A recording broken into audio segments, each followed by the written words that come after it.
오늘은 내게 사는 것이 그리스도니 죽는 것도 유익하다. 우리에게 삶은 무엇이고 죽음은 무엇인가? 우리는 지금 생명을 소유하고 있고 생명을 누리고 있고 죽음을 향해서 나아가고 있는데 우리에게 생명과 죽음은 무엇인가 하는 깊은 성찰을 하는 주님의 교훈을 받는 그런 복된 시간이 되기를 간절히 바랍니다. 두 가지 교훈을 받을 텐데 첫 번째 초점은 예수 믿고 구원 얻는 것입니다. 빌립보서 1장 18절 말씀 같이 한번 읽어보겠습니다. 빌립보서 1장 18절 시작. 그러면 무엇이냐 거칠에노 하나 참으로 하나 무슨 방도로 하든지 전파되는 것은 그리스도니 이로써 나는 기뻐하고 또한 기뻐하리라. 이 말씀이 이제 어떤 말씀인가 하면 사도 바울이 감옥에 갇혔잖아요. 감옥에 갇혀서 빌립보 교인들에게 편지를 쓰고 있는데 빌립보 교인들로부터 전해지는 소식이 사도 바울 목사님이 감옥에 갇혀서 주일날 설교 단상에 설 수가 없어요. 교회 리더가 감옥에 갇혔습니다. 보통 리더가 제거되게 되면 그 우왕좌왕하게 되잖아요. 거의 오합지졸 같이 되는 경우도 많이 있는데 교회도 그럴 가능성이 있습니다. 목사님만 바라보고 신앙생활하다가 목사님이 큰 변고가 생겼어요. 질서가 없어지고 막 우왕좌왕할 수 있잖아요. 그런데 사도 바울 목사님이 내가 감옥에 갇힌 게 차라리 잘 됐다 그러고 있는 것입니다. 내가 너희들이 전해주는 소식을 들으니까 내가 감옥에 갇히길 잘했다 그러는 것입니다. 왜 그런가 하면 빌립보 교인들이 흔들리지 않고 우리 목사님이 복음을 위해서 수고하시다가 감옥에 갇혔으니 우리가 그 목사님의 수고를 대신하자 그래서 빌립보 교인들이 막 더 열심을 내가지고 사도 바울에게 위로가 되고자 열심히 예배드리고 열심히 기도하고 전도하고 서로 섬기는 삶을 살고 있다는 소식을 듣게 되었어요. 그래서 기쁘고 또 한 가지는 사도 바울을 싫어하는 사람들도 있었습니다. 교회 가운데 빌립보 교회 안에도 그런 사람이 있을 수가 있었을 것이고 옆 교회인 에베소 교회나 골로새 교회나 다른 교회들 갈라디아 교회나 이런 많은 교회들 가운데 사도 바울을 싫어하는 그런 사람들이 있었어요. 사도 바울에 대해서 시기 질투하고 그의 사역을 폄훼하는 사람들이 있었는데 사도 바울이라고 하는 전도자가 큰 영향력을 미치는 전도자가 감옥에 갇혔다 그러니까 야 기회는 이때다. 우리가 더 열심히 전도해서 우리 교회가 더 큰 교회로 성장하자 이러면서 막 더 열심을 내는 또 그런 사람들도 있다는 이야기를 듣게 되었어요. 그래서 사도 바울이 야 이래나 저래나 어쨌든 전파되는 것은 그리스도니까 내가 감옥에 갇히기 잘했네. 좋은 뜻으로 예수를 전하는 사람들도 있고 별로 좋지 못한 또 뜻으로 거칠애로 여기 전한다고 그랬는데 여기 거칠애란 말은 이제 외모로 옛날 구약 개역 한글판은 외모로 전한다고 그랬는데 굿뉴스 바이블이라고 하는 성경을 잘 이렇게 보니까 롱 모티브라고 해가지고 잘못된 동기로 복음을 전하는 사람도 있고 참으로 하는 사람은 라이트 모티브라고 해가지고 좋은 동기로 복음을 전하는 사람도 있는데 나는 상관없다 그랬어요. 좋은 동기로 복음을 전하는 건 더더욱이 좋은 일이지만 잘못된 동기로 복음을 전한다 할지라도 나는 그리스도가 전파되니까 나는 기쁘다라고 사도 바울이 이야기하고 있는 것입니다. 여러분 사람 사는 곳에 문제가 없을 수가 없습니다. 사람 사는 곳에 문제가 있습니다.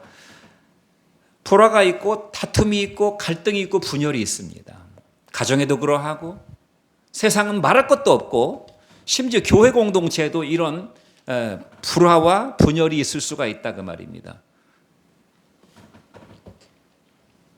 베드로와 바울을 보세요. 여러분 교회의 큰 두 기둥 하나님의 큰 두 종이라고 하면 베드로와 바울이죠.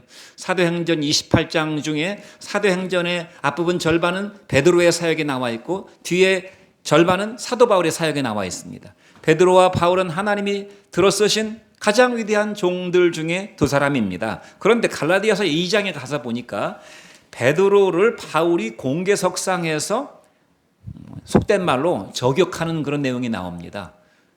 많은 교회 지도자들이 모인 자리에서 바울이 한참 후배인 바울이 대선배인 베드로를 비난하는 내용이 나와요. 물론 베드로가 빌미를 제공했습니다. 왜냐하면 이방인들과 함께 밥을 먹는 자리가 있었는데 유대인 골수 분자들이 예루살렘에서 그 이방인 교회가 어떻게 돌아가고 있는지 말하자면 시차를 나오는 것, 시차를. 그런데 유대인들은 이방인들을 약간 하급 신자로 취급하는 그런 경향이 있었어요.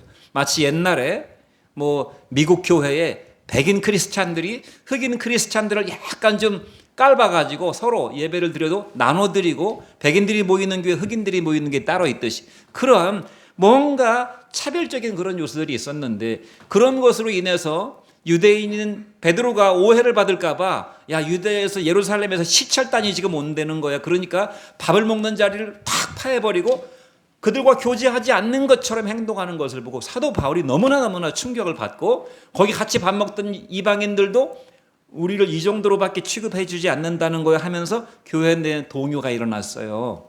그러니까 사도 바울이 대목사인 베드로를 그것은 너가 유대인이면서 왜 이방인들을 그럼 유대인처럼 살게 만들려고 하느냐. 유대인은 유대인의 신앙을 가지고 하나님을 섬기고 이방인은 우리와 다른 사람들이니까 그들은 그들의 믿음을 가지고 하나님을 섬겨서 하나가 되는 것이 중요한데 그러면서 베드로를 비난했잖아요. 이것도 교회에 큰 충격을 주었을 것입니다. 또 바울과 바나바는 뭐 뗄래야 뗄 수 없는 불가분의 관계에 있는 동역자들이었잖아요. 그런데 바울과 바나바도 사도행전 15장에 보면 크게 다퉜다고 그랬어요. 크게 다투고 나서 16장부터는 바울과 바나바가 서로 따로따로 갑니다. 너는 너대로 가고 나는 나대로 가지 해서 서로 따로따로 갈라지게 된다 그 말입니다. 그 배경에는 마가 요한이 있었지. 요한, 마가복음의 기록자인 마가입니다. 마가는 바나바의 친조카였습니다. 그런데 1차 선교여행을 가면서 이 어린 마가를 데리고 갔는데 이 젊고 어린 마가가 그 선교여행의 많은 시련 속에서 굉장히 속을 썩였어요. 그래서 2차 선교여행 갈 때는 바울은 복음의 열정을 가진 바울은 야 마가는 데리고 가면 안 되겠다. 그래서 마가를 띄워놓으려고 그랬습니다. 그러나 친삼촌인 바나바는 안 된다. 데리고 가자 그래가지고 서로 격하게 싸웠다고 그랬어요. 그래서 16장에는 갈라지게 됩니다. 둘이. 그래서 바울은 디모데를 이제 데리고 사역을 하게 되고 바나바는 바나바대로 사역하게 되는 그런 내용이 나와요. 이것도 교회에 큰 충격을 주었을 것입니다. 뭐 개인적이고 감정적인 불안은 아니었지만 교회 내 사역을 두고 하나님의 일을 두고도 서로 의견이 달라가지고 불화하게 되고 갈등하다가 갈라지게 되는 그런 일들이 있다 이 말입니다. 우리가 잘 아는 고린도 교회를 보세요. 고린도 교회 파당이 4파당이 있었잖아요. 바울파, 아볼로파, 베드로파, 정통 그리스도파가 있었잖아요. 빌립보 교회에도 지금 그런 조짐이 지금 보이고 있지 않습니까? 사도 바울이 감옥에 갇혔어요. 소아시아 근동교회 많은 교회들이 주변에 있었을 것이고 빌립보 교회에도 많은 성도들이 있었을 것이고 또 교회 중직을 맡은 사람들 장로님들이 있었을 것입니다. 그런데 사도 바울이 감옥에 갇혔다는 것에 대해서 안타까워하고 더 열심을 내는 사람들도 있는가 하면 그 반대적인 거칠의 동기로 롱 모티브로 잘못된 동기로 사도 바울의 그 감옥에 갇힌 것을 이용해서 더 열심을 내는 사람들도 있었어요. 교회 간 부흥의 경쟁이 있잖아요. 교회 간 부흥의 경쟁이 있습니다. 우리 같은 작은 교회는 경쟁이라고 할 것도 없지만 큰 교회들 가운데 서로 자기네가 제일 큰 교회가 되려고 부흥을 놓고서 경쟁하는 그런 교회들도 많이 있습니다. 지금은 좀 덜해졌지만 옛날에 아파트 단지에 어떤 아파트 단지에 막 입주자들이 막 몰려오면 거기에 수십 개 교회들이 가서 서로 좋은 자리를 맡아서 자기네가 더 많이 교인을 끌어가려고 하는 그런 경쟁도 있었어요. 사역자들 가운데 우열 경쟁이 있습니다. 누가 더 큰 목사냐, 누가 더 설교 잘하는 목사냐, 누가 더 능력 있는 목사냐, 이런 사역자들 간의 우열 경쟁도 있고 그러다 보니까 시기하게 되고 질투하게 되고 심지어 비판하고 비방하고 분쟁하고 분열되는 그런 경우도 종종 있다 그 말입니다. 어떤 사람들이 사도 바울의 투옥을 내심 기뻐했다고 그랬어요. 내심 기뻐하면서 야 사도 바울이 이제 감옥에서 전도 못하게 됐네. 그러면서 막 자기들의 교회 전도에 외적 전도에 막 더 열을 올려가지고 우리 교세를 확장하려고 하는 그런 부흥 경쟁에 그런 좋지 못한 동기들이 있었다 그 말입니다. 동기가 중요하다고 그랬잖아요. 동기가 좋은 동기로 좋은 일을 하는 것이 중요한 것입니다. 나쁜 동기로 좋은 일을 할 수는 없어요. 나쁜 동기로 하는 일들은 나쁜 열매를 맺게 될 것이고 그것은 하나님께서 판단할 노릇입니다. 근데 여러분 우리가 여기서 교훈을 얻고자 하는 것은 무엇인가 하면 이제 감안하고서 신앙생활을 해야 된다는 것입니다. 이 세상에 완전한 교회는 없다는 거. 우리가 눈으로 보는 가시적인 교회, 우리는 지금 가시적인 교회를 보고 있는 것이, 여기 지금 한 12명 앉아 있는데 이 12명 앉아 있는 사람들이 다 예수님을 구주와 주님으로 영접해서 선한 동기로 교회를 이루면 참 좋겠지만 그러지 못할 수가 있어요. 더 큰 교회들은 더 말할 것도 없지요.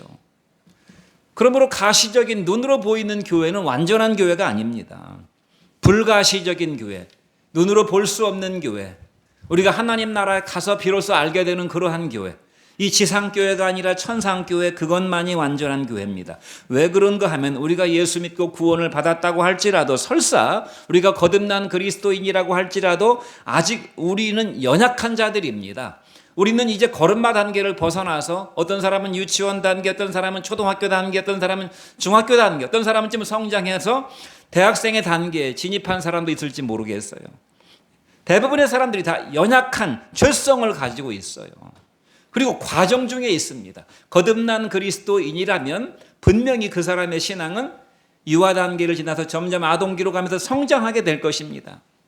그러나 그렇지 못할 수도 있어요. 성장하지 못하면 성장하지 못하는 것으로 끝나는 것이 아니라 그의 생명 자체가 위협받을 수가 있습니다. 그러므로 큰 장애를 가지고 태어나서 성장에 큰 문제가 있는 그런 사람들은 오래 살지 못하는 경우가 많아요. 사람은 성장하는 과정으로 가는 것이 정상적입니다. 어쨌든 중요한 것은 누구나 저나 여러분이나 죄성이 있어요. 죄성이. 우리가 예수를 믿게 됐다고 해서 우리 마음속에 교만이 완전히 사라졌습니까? 우리 마음속에서 미움이 완전히 사라졌습니까? 우리 마음속에서 정욕과 음란이 완전히 사라졌습니까?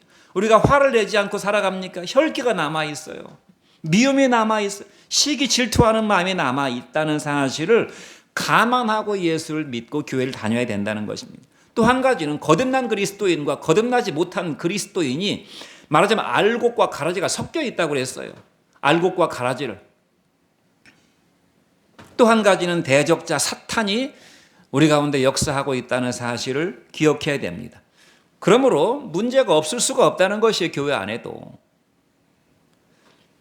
두 부류의 성도, 두 부류의 교회가 있다는 사실을 기억합시다. 외모로 열심을 내는 사람이 있고 참으로 열심을 내는 사람이 있어요. 잘못된 동기로 열심을 내는 사람이 있고 옳은 동기로 열심을 내는 사람도 있다는 것입니다. 주님을 사랑해서 예배하는 사람이 있고 교회를 사랑해서 모임을 이루고 한 영혼을 사랑해서 전도하고 한 영혼을 사랑해서 눈물로 기도하고 복음 역사를 귀하게 여겨서 기도하고 전도하는 사람, 투옥 중인 목사님 힘내시라고 열심히 목사님을 대신해서 주의 일에 충성하는 사람, 복음 역사에 충성하고 예배하고 기도하고 순수한 마음으로 봉사하는 사람이 있는가 하면 순수치 못한 마음으로 시기하고 질투하고 자기를 자랑하고 자기 교회의 교세를 확장하고 자기 목회의 성공을 이루어서 공명심을 나타내고 자아를 실현하고 만족감을 느끼면서, 왜 사람이 큰 일이든 작은 일이든 세상 일이든 교회 일이든 내가 한 것이 좋은 결과를 낳게 되면 굉장히 자기 자신에 대한 자부심이 올라갑니다. 그거를 세상 말로 자아 실현감이라고 하는 것이. 내가 하는 일이 잘 돼요. 장사가 잘 되고 하는 일이 잘 되고 그래서 보상을 충분히 받습니다. 교회 일도 그럴 수가 있어요. 내가 하는 일이 잘 되기 때문에 막 내가 열심을 내니까 막 교회 공동체가 성장하니까 그 맛에 교회 일에 열심을 낼 수도 있다 그 말입니다. 그래서 열심히 전도하고 막 심지어 다른 교회 다니는 사람까지 막 자기 교회로 데려오고 그런 경우도 있을 수가 있어요. 그러나 판단은 함부로 해서는 안 되고 판단은 하나님이 하실 것입니다. 판단은 하나님이 하신다는 사실이 중요합니다. 그 사람은 그 사람대로 하나님이 판단하실 것이지만 나도 하나님의 판단을 받을 것이라는 이야기입니다. 그러니까 나는 롱 모티브로 인생을 살고 주님을 섬기는 사람인가, 신앙생활을 하는 사람인가, 참으로 라이트 모티브로 좋은 동기로 하나님을 섬기고 예배를 드리고 주의 일을 하는 사람인가 하는 것을 생각해야 된다는 것이에요. 저는 그렇습니다. 제 입장은 저는 항상 여러분들이 5대 신앙 고백을 고백하시면서 인생을 사시면 저는 바랄 것이 없어요. 적어도 여기 모인 여러분들은 5대 신앙 고백. 제가 뭐라고 그랬습니까? 제가 말한 것이 아니라 성경이 말하고 있는 것을 제가 전달해서 요약 정리해서 전달해 드리는 것입니다. 5대 신앙 고백이 뭐라고 그랬어요? 예수를 주요, 그리스도요, 나의 목자요, 나의 왕이요, 나의 하나님으로 영접해서 내 영혼이 구원을 받고 내 영혼이 구원을 이 땅에서 누리고 하나님 나라에 가서 칭찬받고 상 받는 그런 인생이 되면 저는 정말 너무너무 영광입니다. 뭐 다른 것은 차치하고 그것이 가장 중요한 것이 예수님이 나의 죄 문제를 내 영혼의 치명적인 죄 문제, 나를 사망과 멸망으로 몰고 가는 이 죄 문제를 예수님이 해결해 주신, 내 죄를 용서해 주신 구주라는 사실을 잃어버리면 절대로 안 되고, 예수님이 내 죄를 용서해 주신 목적은 나의 주인 되시기 위해서, 그러므로 내 인생의 목적이 되시기 위해서 예수님이 나를 구원하셨다는 사실, 이것은 동전의 양면 같은 것이라고 그랬습니다. 또 예수님은 내 인생의 왕이 되셔서 내 충성을 받으시기에 합당하신 주님, 우리가 무슨 일을 하든지 심지어 먹는 것과 마시는 것도 다 하나님의 영광을 위해서, 그리스도의 이름을 위해서 하는 것이라고 그랬으니까 우리의 삶의 모든 성실과 충성이 다 주님께 드려지는 것이고, 또 한 가지는 목자이신 예수님을 내 마음 중심에 모셔서 내 삶의 모든 공급과 내 삶의 인도와 내 삶의 보상은 예수님이라고 하는 사실, 그리고 예수님은 나의 영혼이 경배할 예배 대상이신 하나님이라고 하는 사실을, 이 5가지 신앙 고백을 여러분들이 마음속에 품고 옳은 동기로 인생을 사시고 예배를 드리시고 신앙생활을 하신다면 저는 뭐 이제 바랄 것이 없는 것이, 저는 작은 사람이기 때문에 남의 교회는 제가 뭐 알 수가 없고 판단해서도 안 되고 판단할 수도 없습니다. 왜곡된 예수, 변질된 복음을 듣고 왜곡된 예수를 믿는 것은 슬프고 안타까운 일입니다. 무조건 교회를 열심히 다닌다고 옳은 것이 아니라 그 말입니다. 큰 일을 이루고 많은 업적을 세웠다고 해서 교회에서 많은 사람을 전도하고 우리 교회를 부흥시켰다고 해서 그것이 항상 옳은 것은 아니라는 것입니다. 왜곡된 예수, 변질된 복음이 횡행하는 세상입니다. 슬프고 안타까운 일이고 하나님의 진노와 저주를 불러올 것입니다. 전하는 사람이나 그 복음을 듣는 사람이나. 그래서 이렇게 교회가 문제가 많다 보니까 목사도 문제가 많고 교회도 문제가 많고 교인도 문제가 많다 보니까 이것이 타겟이 돼가지고 얼마나 뭐 눈에 환히 보여요. 주시하고 보면 다 보인다 그 말입니다. 누군가가 저를 주시하고 보면, 제가 작은 목사니까 눈에 띄지 않아서 그렇지, 제가 막 공개적으로 잘 알려진 목사라면 누가 주시하고 본다면 금방 제 허물을 찾아낼 것이에요. 교회가 많이 문제가 있다 보니까 물고 뜯는 사람들은 먹잇감이 된다 그 말입니다. 선우용녀라는 탤런트가 있잖아요. 선우용녀라는 탤런트가, 제가 실명을 거론해서 참 그분한테는 죄송한데, 그분이 텔레비전에 나와가지고 자기가 인생을 살아오면서 아주 불이익을 당하고 심지어 사기 당했던 이야기를 하는 것입니다. 내가 막 믿고 뭐 이렇게 좋은 사람인 줄 알고 뭐 이렇게 했는데 자기가 막 굉장히 큰 손해를 봤다는 것이, 불이익을 봤다는 것이에요. 그러면서 결론적으로 하는 얘기가, 근데 그 사람이 장로님이고 그 부인은 권사님이라는 거예요. 이렇게 이야기하니까 사람들이 막 다 이렇게 막 웃어제꼈어요. 그러니까 교회를 비판하는 것이죠. 정말 그 장로님, 그 권사님은 정말 그 사람이 말이 맞다면 정말 그분들은 하나님 앞에 회개하지 않으면 하나님의 진노와 저주 가운데 임하게 될 것입니다. 뭐 장로고 권사고 목사고 그런 건 중요하지 않은 것이니까. 그런데 제가 그분이 그런 얘기를 하면서, 그래서 결론은 무엇입니까? 그래서 결론은 그분들이, 예수님은 저러지 않을 텐데, 예수 믿는다는 저 장로님은 뭐고 저 권사님은 뭔가, 나는 정말 저분들처럼 인생을 살고 싶진 않다. 나는 정말 예수가 누구신지 한번 알고 싶고, 그래서 내가 예수님을 잘 전해주는 그런 목사님을 만나서, 아니면 성경을 잘 읽어서 내가 예수 믿고 구원을 받게 되었어요. 그것인가 그 말입니다. 그렇지 않잖아요. 장로님을 욕하고 권사님을 욕하고 그럴 사람들은 많이 있어요. 사도 바울 목사님에 대해서 안 좋은 감정을 가진 사람들은 주변에 많이 있습니다. 그래서 그 사람을 비판하고 그 사람을 욕해서 흉봐서 당신이 예수 믿고 구원을 받았냐 그 말이에요. 제가 어떤 분에게 전도를 하니까, 또 그 가족들에게 전도를 하니까 이번도 실명을 거론해서 죄송한데 전광훈 목사를 막 비판하는 것. 전광훈 목사를 막 비판하는 것입니다. 자기 가족들이 전광훈 목사가 꼴보기 싫어서 교회를 안 다닌다는 것이에요. 저도 전광훈 목사를 별로 좋아하지는 않습니다. 그런데 결론은 무엇인가? 그래서 그럼 전광훈 목사 같은 사람이 되지 않기 위해서 나는 예수를 알아보고 예수를 믿고자 하는 마음이 있는가 그 말입니다. 결론은 당신도 그래서 예수 안 믿고 구원받지 못한 것이 아니냐. 여러분, 우리의 바라보는 바는 사도 바울도 아니고 베드로도 아니에요. 그들도 허물이 있어요. 우리의 바라보는 바는, 우리가 바라봐야 될 바는 예수 그리스도입니다. 오직 한 번 예수뿐이에요. 믿는 사람 욕해봐야 소용없어요. 자기한테 득될 게 없어요. 내가 목사를 막 비판한다고 내 믿음이 좋아지는 것이 아니, 없는 믿음이 생기는 것이 아니, 왜 밝은 태양 앞에 활보하는 인생을 살려고 하지 않고 어둠 속에서 궁시렁대는 인생을 살려고 합니까? 빛이신 예수님께 나와서, 빛이신 예수님을 만나서 빛나는 인생을 살아야지. 왜 뒤에 음습한 데를 보면서 궁시렁대는 인생을 사냐 그 말이에요.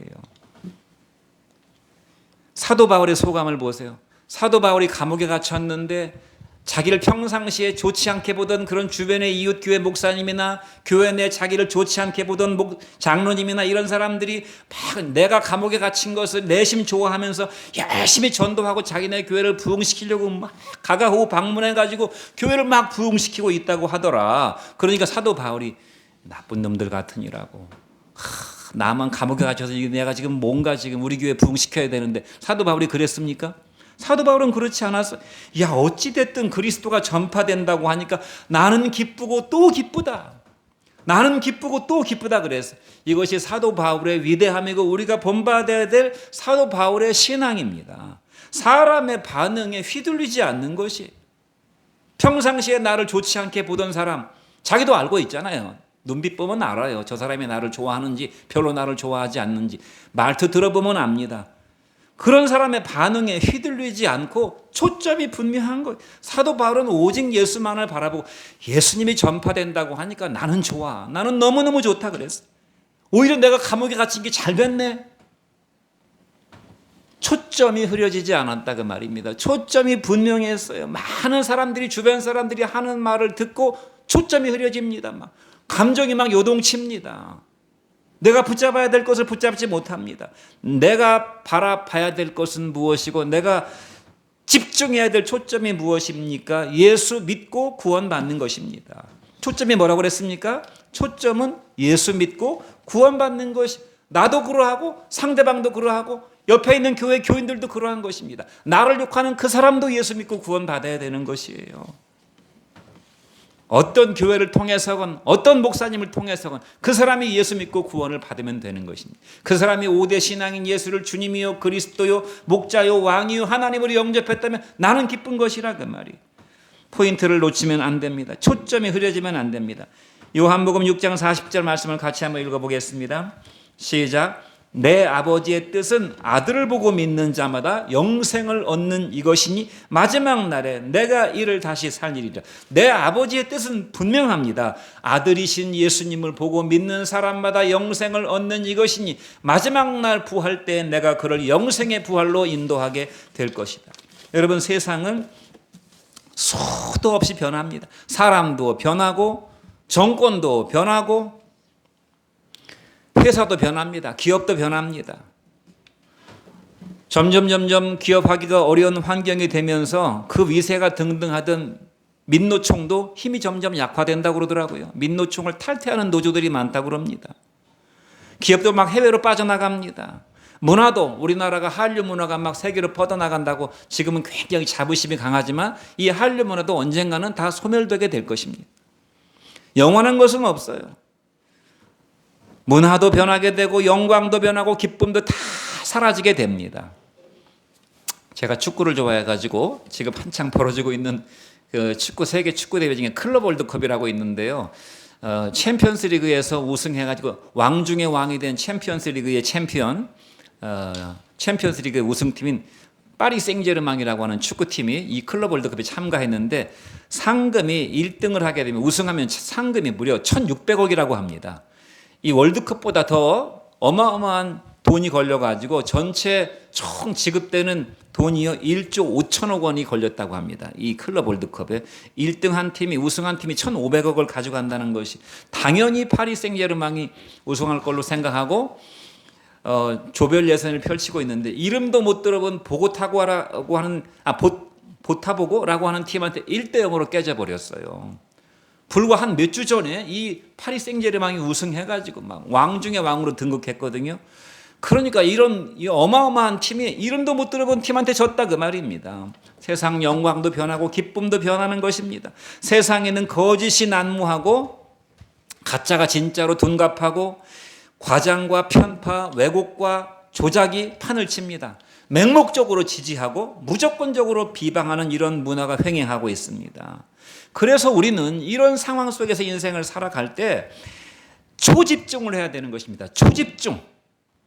가장 중요한 거, 예수 믿고 구원받는 거, 여기에 초집중을 해야 된다 그 말입니다. 중심이 흔들리고 내가 막 이리저리 휘둘리고 내 초점이 흐려져서는 안 됩니다. 베드로전서 1장 24절로 25절 말씀을 같이 한번 읽어보죠. 시작. 그러므로 모든 육체는 풀과 같고 그 모든 영광이 풀의 꽃과 같으니 풀은 마르고 꽃은 떨어지되 오직 주의 말씀은 세세토록 있도다 하였으니 너희에게 전한 복음이 곧 이 말씀이니라. 모든 육체는 풀과 같고 그 모든 영광이 풀의 꽃과 같으니 풀은 마르고 꽃은 떨어지되 오직 주님의 말씀만은 세세 무궁토록 있도다 하였으니 내가 너희들에게 전하는 복음도 바로 이 복음이다 그랬어요. 그렇죠? 모든 육체는 시들어버리고 그 모든 영광은 풀의 꽃과 같이 떨어져 버리게 됩니다. 그러나 오직 주님의 말씀만은 세세 무궁토록 있다고 그랬어. 내가 너희들에게 전하는 복음도 바로 이것이라고 그랬어. 주님의 말씀이신 예수님만이 세세 무궁토록 변치 않고 우리 가운데 계신다 그 말입니다. 히브리서 13장 8절은 뭐라고 말씀하고 있어요? 예수 그리스도는 어제나 오늘이나 영원토록 동일하다고 그랬어요.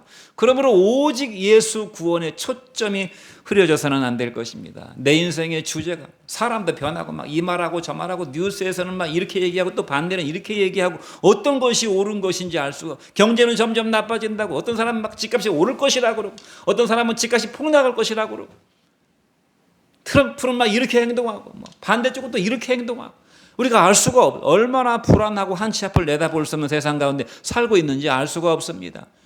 기업하기가 그렇게 어렵다고 그러고 막 해외로 이전하고 20대는 일자리를 구하기가 어렵다고 그러고 기초노령연금은 나중에 준다고 그러고 알 수가 없습니다. 이때 우리는 오직 예수 구원을 굳게 붙잡아야 된다 그 말이에요. 오직 예수 구원. 우리 사는 목적과 이유는 오직 예수 그리스도입니다. 빌립보서 1장 20절로 21절 말씀을 같이 한번 읽어보죠.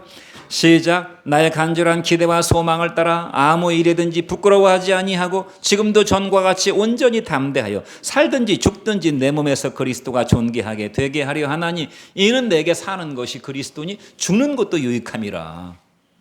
성도의 인생에는요 인생의 수단과 환경과 조건이 얼마든지 바뀔 수 있고 바꿀 수 있고 또 바꿔야 되는 경우도 있습니다. 우리가 인생을 살아가는 수단이 있잖아요. 환경 조건이 있잖아요. 내가 원하지 않아도 바뀔 수가 있고 또 내가 원해서 바꿀 수도 있어요. 또 바꿔야 되는 경우가 있습니다. 때로는 양보할 수도 있고 포기할 수도 있어야 됩니다. 그러나 목적과 이유는 포기해서는 안 되는 것입니다. 목적과 이유는 포기해서는 안 되는 것.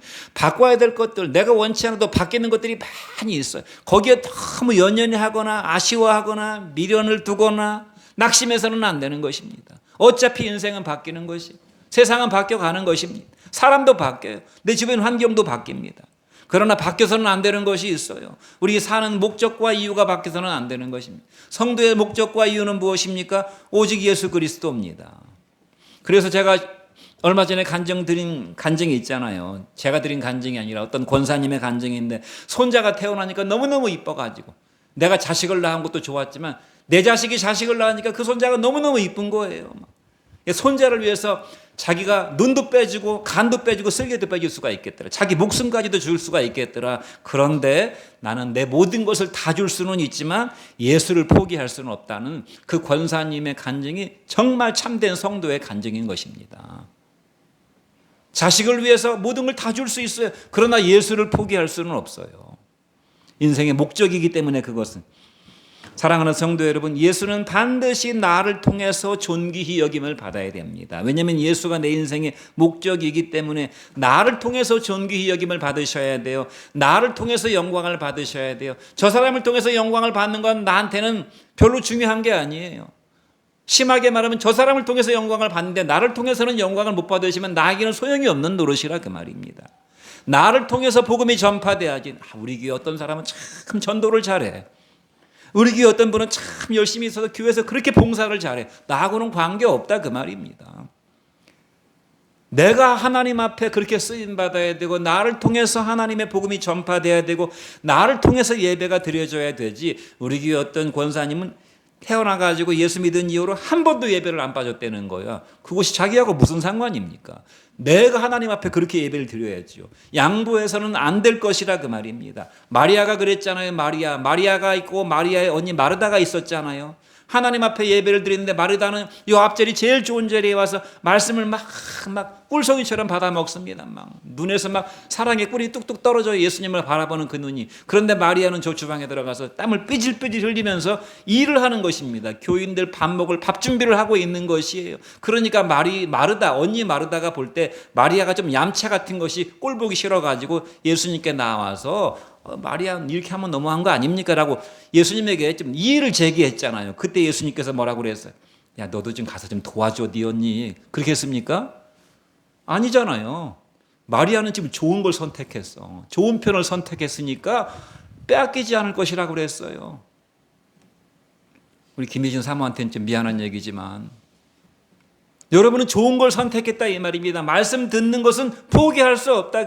다른 건 다 포기하고 내가 양보하고 내가 좀 모를 수 있지만 이것은 포기할 수 없다는 것입니다. 진짜 좋은 것은 양보해서는 안 되는 것입니다. 진짜 좋은 것을 남이 가져가는데 수수방관해서는 안 되는 것입니다. 내가 얻고 내가 취하고 내가 욕심부리고 내가 목숨 걸고 사수해야 되는 것이 그것이 무엇입니까? 예수 그리스도입니다. 예수님이에요. 어느 정도로요? 내 인생과 내 몸과 내 시간과 내 물질과 내 건강과 내게 주어진 환경과 조건과 달란트들, 재능들을 다 주님께 투자해가지고 주님의 존귀함을 드러내고 싶다. 나는 주의 영광을 드러내는 인생을 살고 싶다라는 이 마음은 포기해서는 안 되는 것입니다. 여러분, 제가 목사된 이유가 무엇일까 곰곰이 생각해 보니까 여러 가지가 있을 수 있지만 내가 목사된 가장 큰 동기, 목적 중에 하나가 뭔가 하면 나는 자랑할 것이 없는 사람입니다.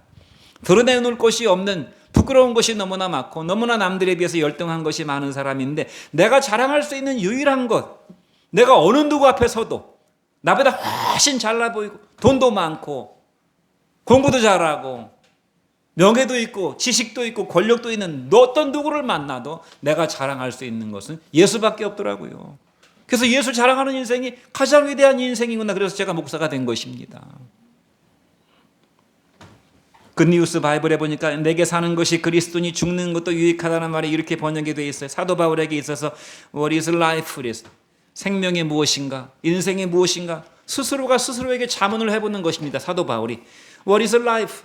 인생은 무엇인가? 그러더니 바로 대답을 합니다. It is Christ라고 그랬어요. 내게 사는 것은 그리스도니 죽는 것도 유익하다는 말은 죽음은 더 많은 것을 갖다 준다라고 그렇게 굿뉴스 바이블에는 번역이 되어 있어요. 내게 사는 것은 그리스도시기 때문에 자기의 삶 자체가 그리스도예요. 그러니까 죽으면 더 좋다 그 말입니다. 죽으면 더 좋다. 나는 하나님 나라에 들어가게 되고 내 죽음을 통해서 그리스도의 복음이 더 많은 사람들에게 전파될 수 있어. 사도 바울 목사님처럼 나도 살고 싶다. 빌립보 교인들이 그랬잖아요. 바울의 고백은 삶이든 죽음이든 건강하든 병약하든 가난하든 부유하든 배웠든 못 배웠든 여유가 있는 삶을 살든 절박한 삶을 살든 모든 삶을 통해서 예수의 이름이 존귀히 여김을 받으시기를 원한다고 그랬어요.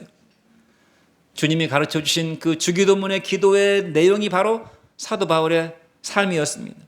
나는 하나님의 손에 붙잡힌 사람이 되고 싶고 하나님의 손에 들려진 무기요 도구가 되고 싶다. 로마서 6장 13절에서 그래서 이렇게 고백했어요. 같이 한번 이 말씀도 읽어보겠습니다. 또한 너희 지체를 불의의 무기로 죄에게 내주지 말고 오직 너희 자신을 죽은 자 가운데서 다시 살아난 자같이 하나님께 드리며 너희 지체를 의의 무기로 하나님께 드리라. 무기는 사람을 죽일 수도 있고 살릴 수도 있어요. 악한 사람을 내가 무기로 막아내면 내가 사랑하는 사람이 살게 되죠. 그러나 이 무기를 잘못된 사람의 손에 들려주게 되면 많은 사람을 죽이게 됩니다. 우리 인생은 그와 같다는 것이, 우리 인생은 둘 중에 하나입니다. 하나님의 영광을 위해서 살든지 안 살든지, 하나님이 쓰시든지 안 쓰시든지, 의의 도구가 되든지 불의의 도구가 되든지, 흙이든지 백이든지, 좌든지 우든지, 반석 위에 모래를 짓든지 그렇지 않으면 모래 위에다가 집을 짓든지, 믿든지 안 믿든지, 이것은 너무나 선명하고 분명한 것입니다.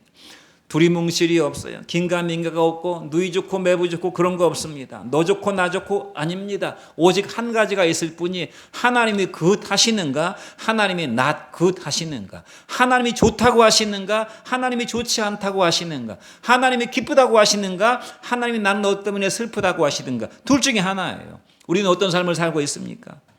꽁 잡는 게 매라는 세상 말이 있지만 꽁 잡는 게 매가 아니고 매만이 매일 뿐입니다. 꽁을 10마리 100마리 잡아도 매가 아닌 것은 매가 아닌 것이에요. 우리는 하나님의 손에 들려진 메스가 돼서 나를 살리고 다른 사람을 살리는 사람이 되든지, 다른 사람을 해치고 나를 해치는 흉기가 되든지, 둘 중에 하나일 뿐이라 그 말입니다. 인생의 목적과 이유는 분명한 것입니다. 내 속에 무엇이 있는가를 생각해 보십시오. 내 속에 사는 이가 그리스도입니까? 그리스도가 내 속에 산다면 내 속에서 생명이 역사하고 많은 사람들에게 생명을 주는 인생을 살게 될 것입니다. 주변에서 아무리 나에 대해서 이러쿵 저러쿵 말을 하고 욕을 하고 시기하고 질투하고 내가 잘못되기를 바라도 그거는 중요한 것이 아니에요. 그것은 내 인생에 하나도 영향을 미치지 못합니다. 내 속에 무엇이 있는가? 전파되는 것은 그리스도니 나는 참으로 기쁘고 기쁘다. 누가 이런 사람을 상대하겠어요? 내 속에 내가 사는 독거노인인가, 내 속에 그리스도가 사는 주님과 동거하는 삶인가를 잘 생각해 보시는 여러분 되시기 바랍니다. 고린도후서 4장 7절 말씀을 읽고 마치겠습니다. 시작. 우리가 이 보배를 질그릇에 가졌으니 이는 심히 큰 능력이 하나님께 있고 우리에게 있지 아니함을 알게 하려 함이라. 사도 바울이 자기 자신은 물론이고 고린도 교회 교인들이 알기를 원하는 것이 뭔가, 우리 같은 질그릇 속에 보배이신 예수 그리스도가 담겨져 있다 그런 거 말씀하고 있어요. 나는 질그릇같이 볼품이 없고 쉽게 깨져버리는 그릇인데 그 안에 보배이신 예수가 담겨 있다는 것입니다. 그 가치는 무엇으로 평가되는 것입니까? 질그릇은 가치가 없어요. 그런데 그 안에 보배가 담겨 있어요. 이런 질그릇 안에 여기 다이아몬드 막 100캐럿짜리가 담겨 있다 그 말입니다. 가치가 무엇으로 결정됩니까? 그 안에 무엇이 담겨져 있는가 하는 것으로 결정된다. 우리는 질그릇같이 볼품이 없고 투박하고 쉽게 금이 가고 깨져버리는 사람이지만 그 안에 그리스도가 담겨져 있으니 내 인생이 얼마나 빛나는 인생인가 하는 것입니다. 속에 예수가 사는 성도, 예수가 사셔서 여러분의 존귀함을 나타내시는 성도, 하나님 앞에 의의 도구로 쓰임받는 영광과 축복이 있기를 주의 이름으로 축원드립니다. 기도하겠습니다.